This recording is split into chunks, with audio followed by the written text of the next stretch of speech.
Very excited to be here at this URC event today. And what we're talking about is the increased severity of flooding in our built environment. A lot of our infrastructure is what I would call racialized. And so we have a disparity in the services that our residents get from different types of infrastructure, mostly wastewater, drinking water, and stormwater infrastructure. One of the challenges is that we have all these different silos that are responsible for individual pieces. And what's really needed is for us to step back and take a look at a comprehensive solution, because as long as we continue to nip at the heels of the individual parts, we'll never have a solution. So regional comprehensive solutions is what's necessary.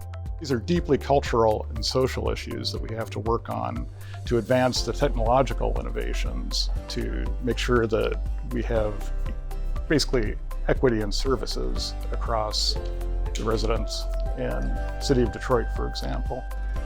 You know, Detroit especially is part of a slow-moving economic disaster.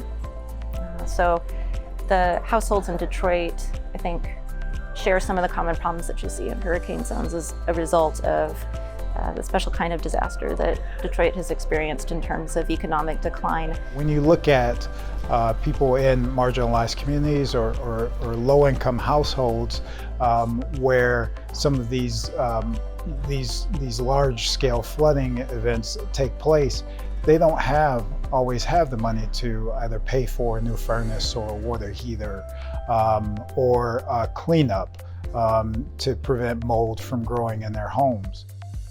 I sit on the Appropriations Committee. I think one way, not only with pure policy, but also with the budget, we can make decisions with how we deploy funds. It's a real opportunity for us, especially most recently with the federal dollars that we have received. We can put that into play. This is new money for us. It's a new approach for us, but we will be seeing this money come our way from the federal government. This is going to happen again, unfortunately. And to have agencies that are prepared to deal with that onslaught of resources is going to be critical. Very recently I worked for the City of Detroit, and they do run a lot of home repair programs, and they are very aware of this, and so they're starting to make changes in those programs as well to elevate items off the basement and to educate their contractors. It sets us up to ensure that we're pointed in the right direction, because this is going to take, frankly, generations. How do we adapt to water, knowing that water always wins? It has the time and the energy to move through the environment and find the path of least resistance. We've seen issues with basement flooding and flooding on the surface roads as well. This impacts everything from public health to getting to work as well.